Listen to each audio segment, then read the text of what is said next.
You're listening to Family Business with Daphne, the show that encourages you to start a family business, but beyond encouragement, you're going to leave with practical tips and strategies to help you on your day-to-day journey. This is about creating wealth and leaving a legacy for generations to come and uplifting others around you as you go along the way, whether that's in your community or elsewhere. And you can learn more about me on daphnemallory.blogspot.com. I write for Entrepreneur Magazine, the Huffington Post, and other news media outlets. And I enjoy writing and talking and doing radio shows and interviews. So to catch up with me, basically, you need to go to my Facebook page and like it, Daphne Mallory ESQ.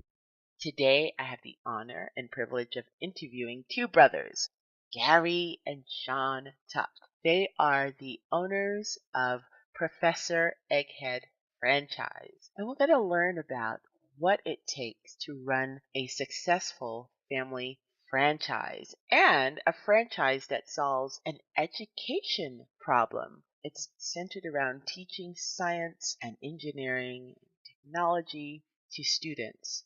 And anyone from any background can actually own and operate this franchise also. Listen into the interview. See you on the other side.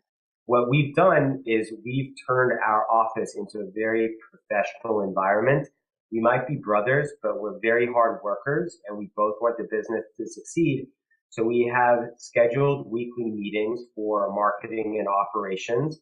And we also have kind of free flow meetings where we just walk into each other's office and chat each other's ear up about an idea that you might think would work really well. So on the daily, we're each individually working on things. We've delegated tasks to make sure that things are getting done. And then we get together to show what we've done and make each other accountable for working hard. Oh my goodness. Since Sean's my older brother, yeah. Did you use the A word? I mean, family business, doesn't that mean it's a free-for-all? There's no accountability. There's no structure. You hold each other accountable? Yeah, you gotta, well, since we're brothers and Sean's my older brother, he always picks on me, so he's been holding me accountable since I was little. I think the role of a boss or a leader in a company is to make sure that his employees know that he should be held accountable to the promises that he makes. So not only do we hold each other accountable, but we make sure that the office that we're creating and the business that we're creating, people can respect our word and they could believe in us when we say something. And when something doesn't happen or it didn't come through, that, you know, we are responsible. We don't just pass things off to each other. So I think that we're very clear in the office of what our goals are with each other and with employees. So we're able to have, you know, just open, honest communication. The cool thing about what we do is we do involve ourselves in the community. So we're not selling health insurance and we're not kind of betting on people's bad luck in order for our business to thrive. So the environment that we work in is a really happy, fun, evolving setting. So it's a great place to be. And I think that comes from the top down, and the fact that we're brothers and we work together, we kind of create that family vibe. So anybody that works with us, you know, they got to hang out with the boys. They got to hang out with us. If not, it would just be awkward in the office. That's great, because culture definitely seems to be a consistent theme as I interview guests. Creating a culture in a family business is probably top one or top two priority for a lot of family business owners, so that everyone can feel engaged. They're a part of the process. There aren't these lines. We're all a team, and culture comes up a lot. So I'm glad that you emphasize that as well. And so I'm sure the audience is dying to know, what is it that you do? This is Sean. So what we do is we promote STEM education. The two big programs we offer are science and engineering. We teach kids science concepts through fun, messy, hands-on, and unique experiments, but we teach them the science behind it. Then we have an engineering program, and we teach them engineering fundamentals and principles using Lego pieces, gears, That's what we do. So we promote STEM education, but we do it in a really fun and unique way. That's great. And now, And just to clarify, what is STEM? You've mentioned science and engineering. What is STEM? this is Gary here. STEM is science, technology, engineering, and math. It's an all-encompassing acronym for the sciences. We go out and we run after-school programs, in-school workshops, summer camps, and birthday parties promoting these concepts to kids in grades K through third. There's a big drop off in the number of people that are attending secondary education and getting their science degrees or engineering degrees. And it's becoming a big issue in the US. So our program focuses on science and engineering and promotes it in a really cool and fun way so that kids will become curious in those industries and then hopefully get their college degrees and become the world's leading scientists or engineers. That's great. I had an opportunity when I was in undergraduate school. I went to Brown and I actually took pre-med. So I took a lot of definitely science courses and appreciate the sciences, even though I'm not doing that today. But the thinking that goes behind the thinking, the discipline associated with the sciences is incredible. It has helped me tremendously as an entrepreneur. And when I went to law school, that analytical thinking absolutely helped me as well. So I don't think you have to be someone aspiring to be in the sciences to enjoy STEM education or enjoy what you're able to offer in terms of your franchise. Right. And by the way, I want to add the driving force behind what we do is making science fun. Growing up, we were not fans of science. We didn't like the lectures. We didn't like the textbooks. We didn't like to just memorize things. We were super hands-on. And we realized as we got older, kids only learn, for the most part, they learn by doing, by being hands-on. And that's how we created our curriculum. That was the foundation for our curriculum. And it was based around this type of structure. So we are not scientists. People ask us all the time, like, what do you do? We say, we started a science company. And they say, oh, what's your science background? And we say, we don't have a science background.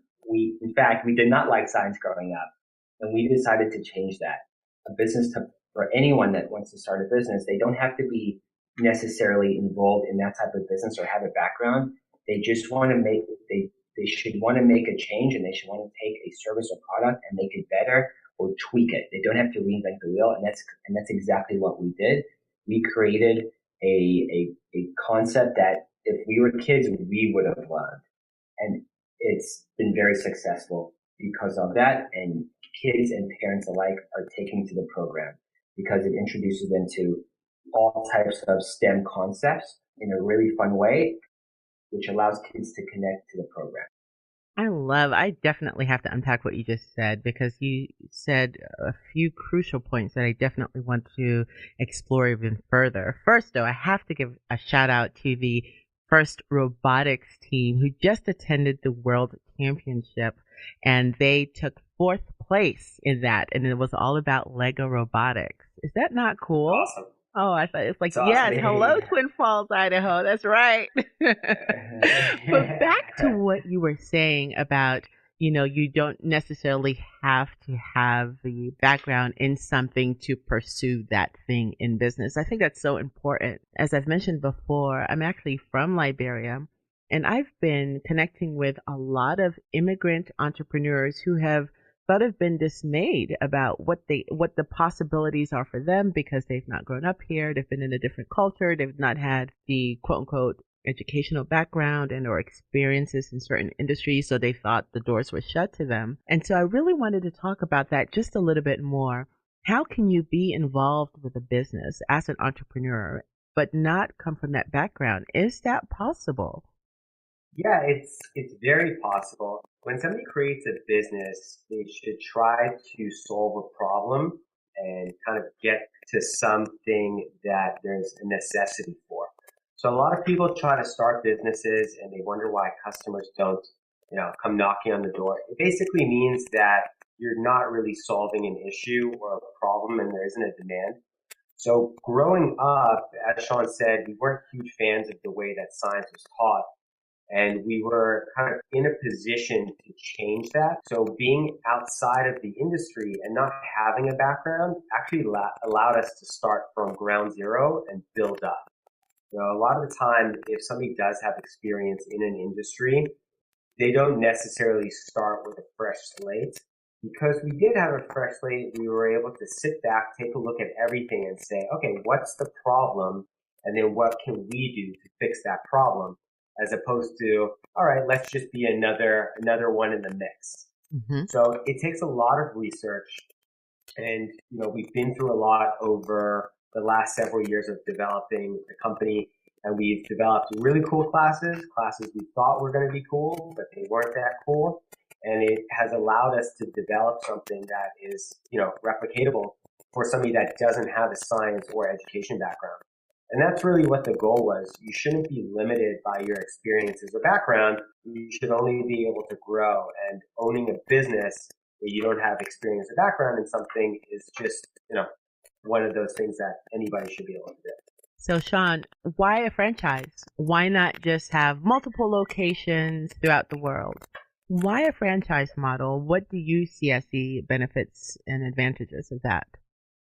Yeah, for sure. And, the short answer is because I don't like traveling. So we have lots of locations. I be traveling a lot. I like it here in sunny LA, California. So beautiful. Yeah, we can't complain here about the weather. So the reason we franchise is, we thought about, we thought about a few different ways to expand the business. And, one was opening multiple locations. And we realized logistically it was too hard.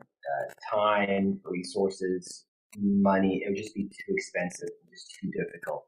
So we said, we have a great concept here that other people can run. If we give them everything they need, they can run it. And this is a way that we can expand. We looked into the franchising process, and we realized that it's been very successful.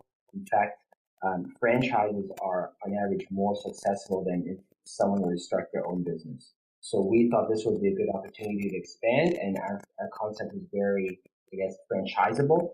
And that's why we did it.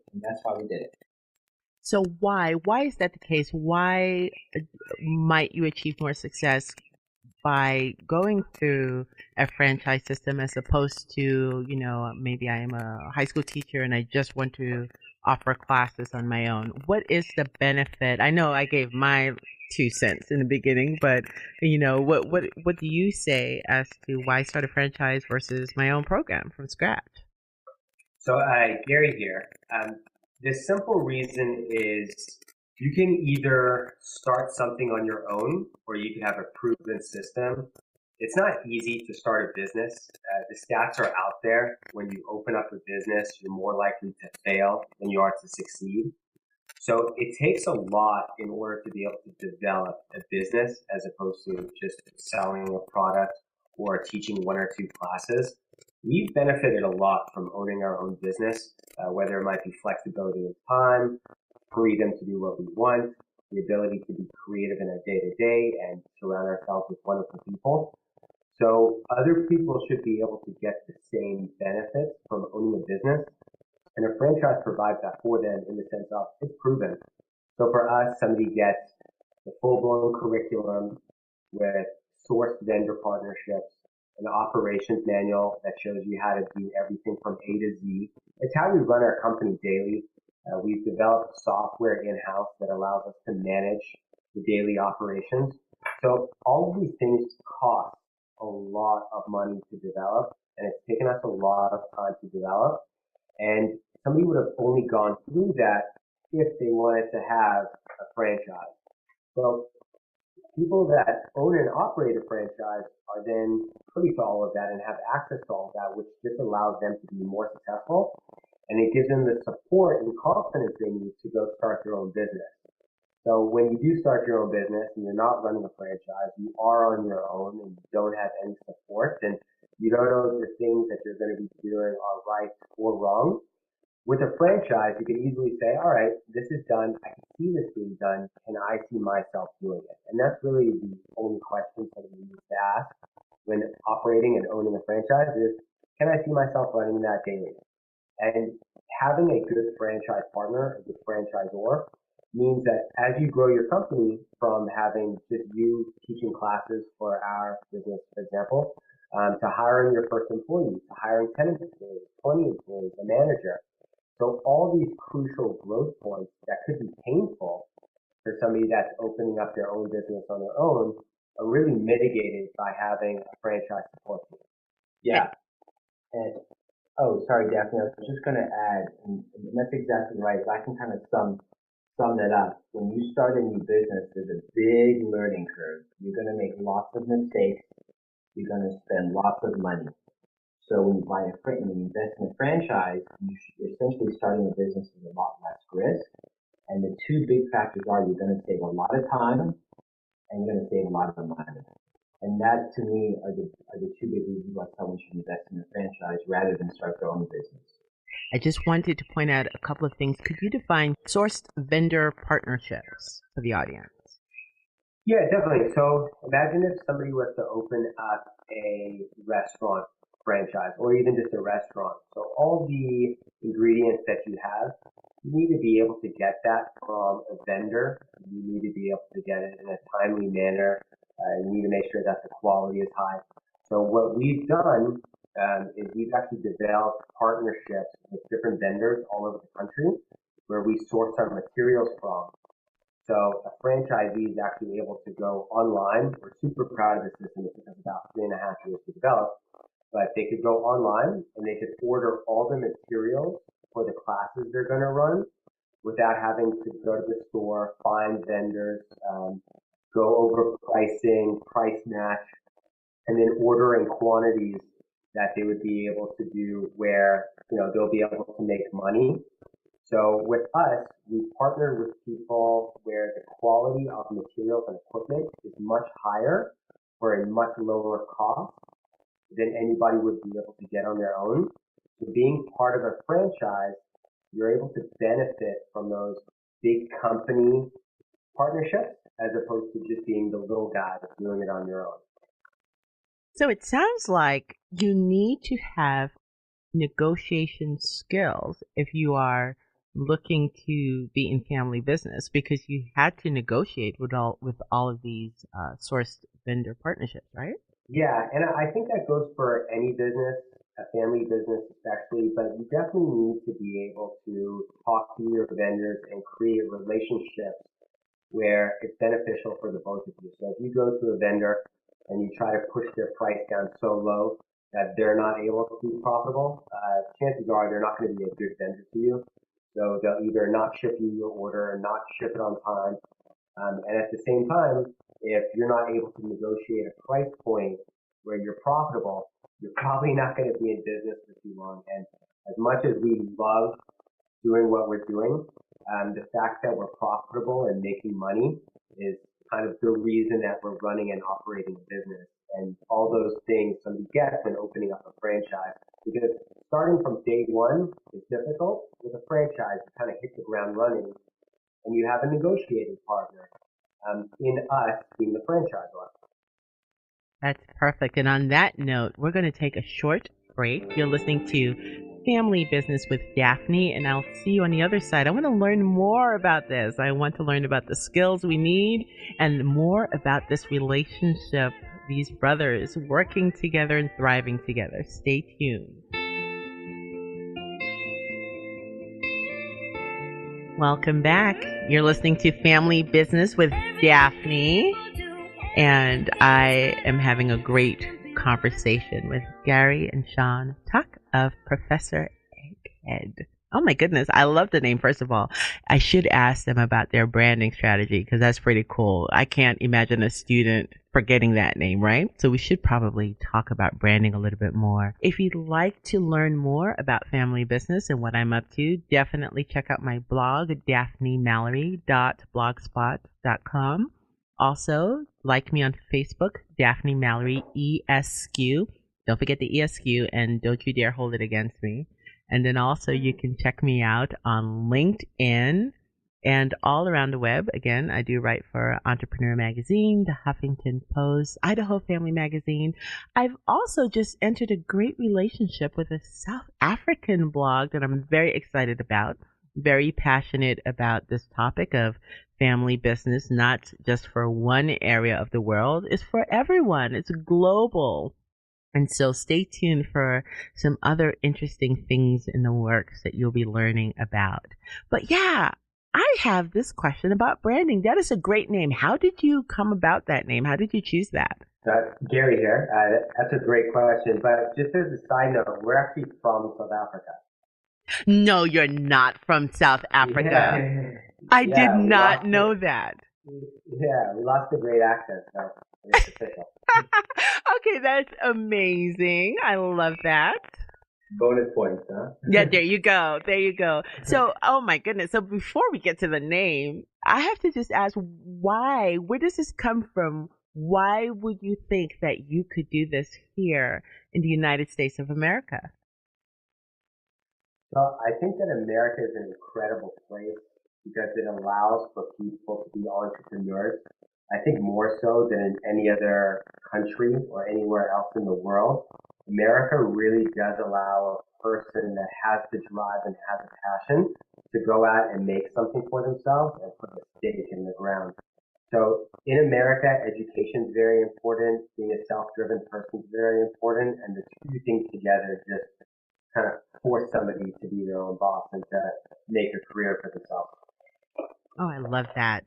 Any reverse innovation going on? Anything that you leverage from your cultural, educational experiences in South Africa that you are able to leverage today here in the States in your family business?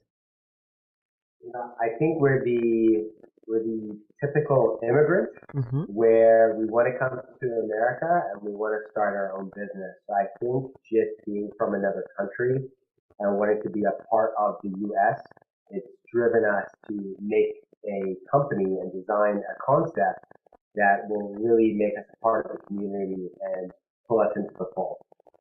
Oh my goodness, that is an amazing surprise. I love that. Now, talk to me about branding. You have quite the name. I mean, that's memorable. I could see kids and adults alike getting excited about that. So how did you come about that? Yeah, Sean here. So it's a great question. You know, the goal is to create a name that spoke about what we do, but it also brought a smile to your face. We knew that we were working with kids, but at the same time, we knew we were also targeting and marketing that program and content to parents and adults. So we said we need a name that kids would love, but that parents would laugh at. And that's why we created Professor Egghead.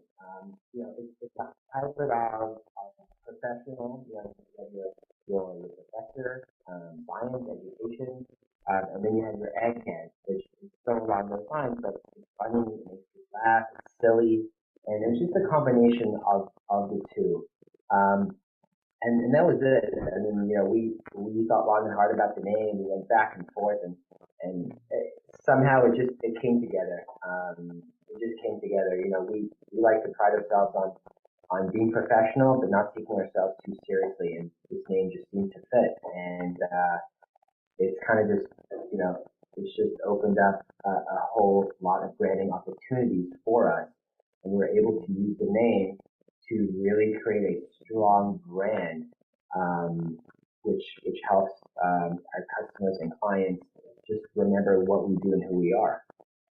Now, you decided, therefore, not to go with, let's say, your family name, right? The Tuck STEM franchise. Did you ever struggle with that? Did you want to name a venture after your family name?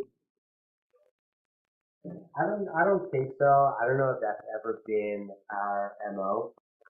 We wanted to create a brand. We love how companies work. We love how a company that brands themselves well can actually create something outside of themselves. For a very long time, we actually didn't have any information about us on the website, about us personally. But then we were told that we should probably put that up there so that people could see a little bit about the founders.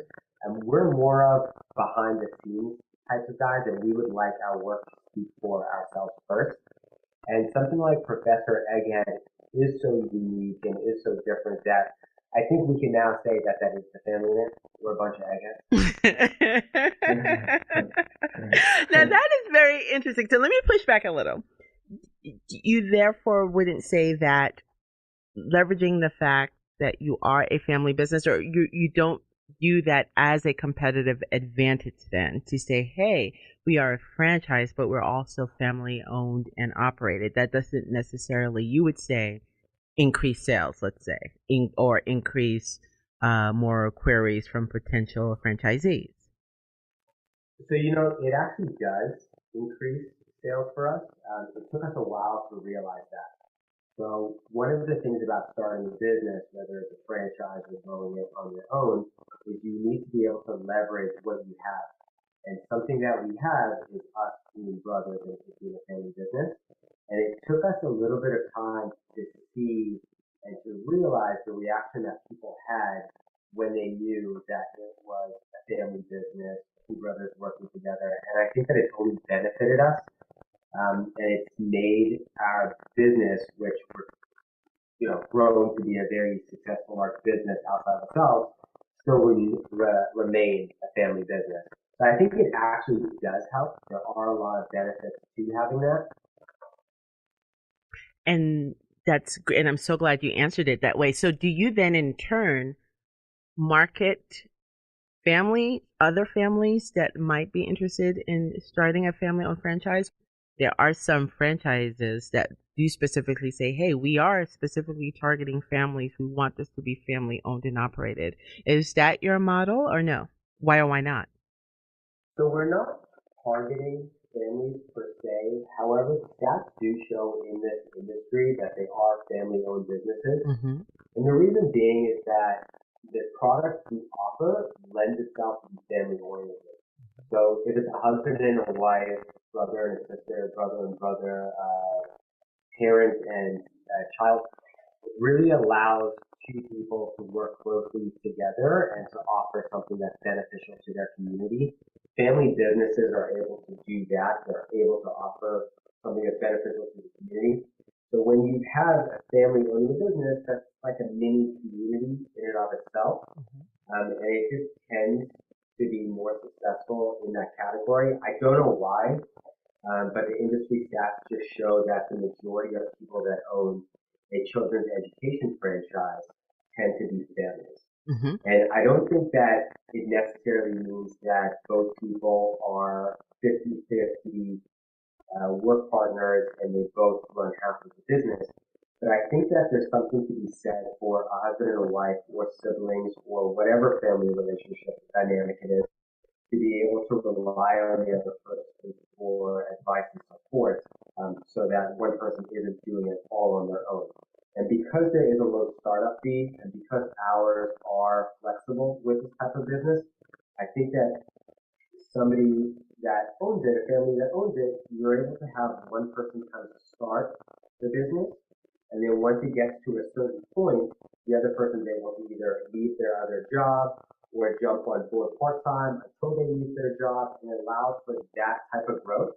And I think you could only really have that with a family. Mm-hmm. Now, why not leave this to the educational system? Why should you exist? Why shouldn't this be something that educators solve, nonprofits? Why pursue this as entrepreneurs? Why solve this problem through entrepreneurship? Well, I think the one thing that for-profit companies have shown is that they're able to produce better products and services.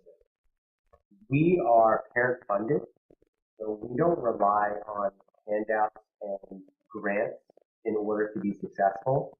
When we started our company, we actually started during the height of the recession, and we've grown year on end every year since we've opened up. And I think that it says something, one, about the product and the quality of the service that we offer, But two, a lot of the companies that we were competing with, a lot of the programs that were complementary to ours closed down because they were only able to receive government grants and parents weren't willing to actually pay for the service. And I think that says something when your customers want to pay for it rather than just getting it for free. Mm-hmm. And because we are a for-profit company and our livelihood depends on generating new business and retaining customers, we need to make sure that we're cutting edge. So a lot of the things that people are starting to see nowadays in school, whether it be Lego robotics, Lego engineering, kinesthetic learning in science classes, that comes from us. So all of that came from organizations like Professor Egghead Science Academy, and science teachers are now looking and go, whoa, my kids actually love science. Wow, they love to be curious. And that happens because companies like us kind of go out on a limb and try to redesign something that's been done the same way for hundreds of years. You know, I don't know if you remember, but I remember when I was a kid, and Sean and I talk about it all the time, the way that science was presented to us was boring.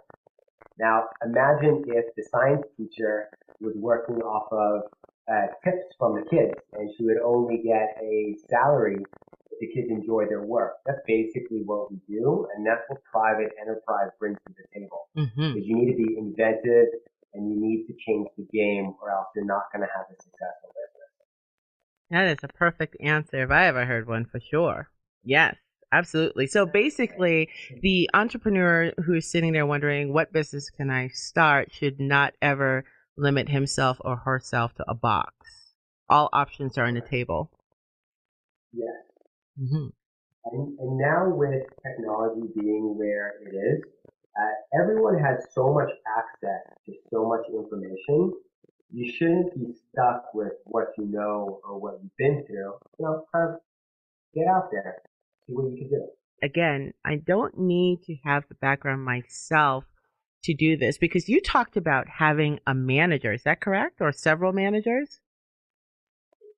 For our program? Yes, so not for the new franchisee, but for you yourself, are you looking to grow to the point where you're going to have a team of people who are utilizing their skill sets, talents, creativity, and are supporting the business so that you don't have to be the jack of all trades in this, correct? Yeah. So we've actually already done that. We grew from the point, and this is what we would love for our franchisees to do, is they start out by themselves, and then we show them how to hire people to work under them, actually go teach classes. And then at a certain point, you hire a management team. So people that are dealing with the professors, dealing with inventory, then you have people that are dealing with sales and customer service and working with parents and schools. So that's something we've already done. We wanted to make sure that we tested our concept thoroughly, and the best way to do that was to hire people, give them the operations manual that we would be giving to franchisees, and the guidance and support we would be giving to them, and let them run at it. And it's allowed us to open up our second company-owned territory this year.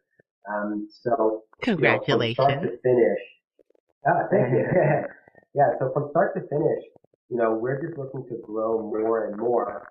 And at the same time, if somebody wants to open up a Professor Egghead Science Academy, we've had the experience of going just us, having a few people work under us, to now we have 16, 17 professors throughout the week teaching for us, and a management staff that's in the office full time. And I'm so glad you said that because and there's nothing wrong, by the way, with a mom and pop operation. Absolutely nothing wrong with that. But I think family business itself has been put into this box that, okay, if I run a family business, that means we are all working 24/7 around the clock by ourselves. And what you're proving and what you're showing potential and existing franchisees is that you can build something that runs without you. Doesn't mean you have to be completely hands off, but you don't have to necessarily worry about being the worker bee 24/7. Is that what I'm hearing you say? 100%. Mm-hmm. Yeah, and I'll agree. I'll kind of just add to that. This is Sean here. we're big proponents of hiring employees that know more than us in certain fields. Yeah. While we may think we know a lot, we don't. We don't know it all. I mean, there are some people out there that know it all. But while we have a background in a lot when it comes to like general business concepts, we've also hired consultants in certain fields to kind of help us because we want to create something that's special and that the quality remains high. So if someone's starting a business, yeah, you're going to start it yourself. You're going to do a lot, and I think to start a business, you should be able to do everything yourself. It doesn't mean everything's going to be perfect, but as you grow, like we're growing, we've taken on new team members to help pick up the slack in areas that, we're maybe less qualified to handle. Nothing wrong with that. And I've written about this recently too, in terms of collaboration and getting work done through others. Certainly that must be difficult, would you say? Or what are your tips and tricks for getting others to buy in to projects and coming to work happy and promoting this family business of yours? Any tips for the rest of us who might struggle in that area? Yeah, it's a good question. I mean, you just have to, we believe in the service we offer. You just have to enjoy what you do. If you enjoy what you do, everything else will fall in place. Our team members, instructors, they all believe in what we do. I think we spoke about it earlier, just creating that culture. We're professional, but at the same time, we're super laid back. We don't take ourselves too seriously. We have weekly meetings with instructors, team members. We let everyone speak freely. We're big in communication, and we offer a service we believe in. If we didn't offer a service we believe in, employees and team members aren't going to believe in it either. So, if you have something that does good and you're excited to do it, your team members will follow. And just to add on top of that, we've been in business for 7+ years, and we've had a lot of people work for us. And we've also worked at other companies ourselves, not over the last 7 years, but prior to this. And we know what it means to have a great, safe, nurturing work environment. And we also know what a good employee looks like and a not so good employee looks like. And we've had that experience of, sometimes people don't mesh and they don't mingle well with the team.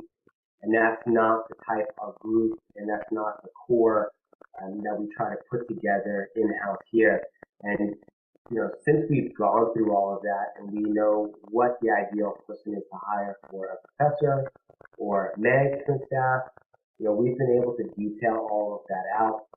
And as we grow and as we opened up the second location, we were able to hire new people faster and offer a more streamlined process to make sure that we're growing as a company. So there's been a lot of bumps and bruises along the way. We're happy that we've hired everybody. We're happy that some people that we've hired aren't working for us anymore. But it definitely is a learning curve. Mm-hmm. Sounds like a high level of emotional intelligence that you're able to definitely communicate well and understand who you might need on your team. Like you said, the ideal professor, the ideal manager, and making sure that you're able to all coexist in this culture that you've created. But I have to ask, because everyone's at the back of their mind, this sounds all too perfect. Now, there must be something not so great about family business. What would you say is maybe the top 2 challenges that family business owners should be aware of so they can mitigate it or, head it off before it even arrives on their doorsteps? What isn't so fun about family business?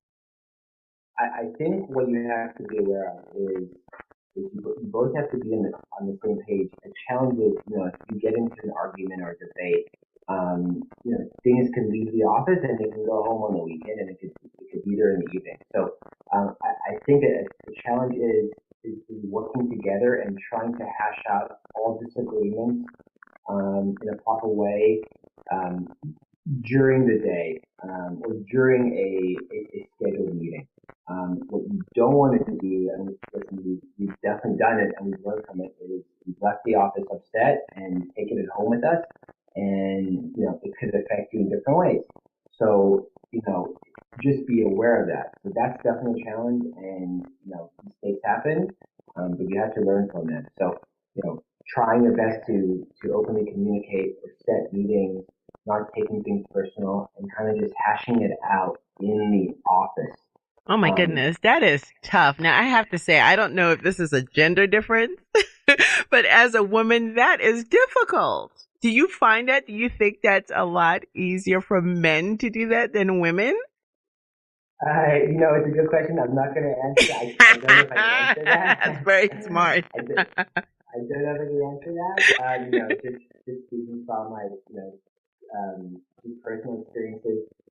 This is how we handle it. And, you have to be disciplined. If you're starting a business, you have to, while you can be emotional, you have to take emotions out of it sometimes. So, Yeah. If you're super sensitive, if you're not going to get along with someone, be okay. So maybe not starting a business, or maybe not starting a business with a family member might not be such a smart. Again, you have to be realistic. So, take emotions out of it. Of course, you're going to get emotional once in a while. Like, it's going to happen. You're human. It's natural. But as much as you can, take emotions out of it. Set boundaries. Delegate tasks. It's very important. It's very important. No, I'm glad that you're being open about that, because it's the little things like that that really block people from starting a family enterprise. It's the, oh my goodness, we are unable to communicate effectively, and therefore I don't want to do business with this person. But what I hear you saying is that you can absolutely set boundaries, come up with mechanisms so that you can leave it at the office as much as possible, even if the office is, I guess, down the hall for some people, the bedroom next door. But you should be able to come up with systems in place to not be so emotional in business. Is that correct? Yeah, and that's really a good kind of methodology for running it that way. It kind of works that way for any business. So whether you're an employee or you're a boss, if you showed up to work and somebody said they didn't like your idea and you yelled at them for it, that's not appropriate behavior kind of anywhere. But I think a lot of the times that family members feel that they have the right to do that to their brother or their sister or daughter, mother, whoever it might be. And that's just not the case. And a tool that we actually use in here is the Science Academy is separate from us. Professor Egghead Science Academy is separate from us, and it has a brand, and we agreed on what that brand image is. So if we're ever trying to introduce something, we're able to say, all right, let's take our emotions out of it. Does this hold up to the brand? All right, so we agree that things should kind of work in this fashion. Are things working towards that? And that's how successful companies grow, not just family businesses, but successful companies. You look at Apple, they have a new design idea, a new commercial. It needs to fall within a box that they've created and agreed to, saying that this will make us successful, this is the brand. And family businesses need to really do that. And at the end of the day, understand that you're still going to go home. You're always going to have your family member if the business does or doesn't do well. And I think that's where people go wrong in family business, is they'll place the business before their family. And the family should always come first. Just like a person working for somebody else, your family always comes first. And luckily, owning a business means you can put your family first. And working in a family business means that your family should always come first and not the other way around. That's a perfect way to end. Thank you so much. How and where can we learn more about the both of you and your franchise, and what would be the best place for us to learn more? Check us out online, professoregghead.com. We have a bunch of really cool videos, helpful tutorials on how to open up a franchise. And we just detail the franchise offer there, how much it costs, who we're looking for, is it available in your area, and people are actually able to contact us directly from there if they have any specific questions. Oh, that's perfect. I love that. And I love that you are accessible to them. So please go ahead and follow up with them. I have just enjoyed this conversation. Thank you so much for joining us and giving us your wisdom. And for the rest of you, I look forward to seeing you same time here next week, 103.9 KDKI Family Business with Daphne.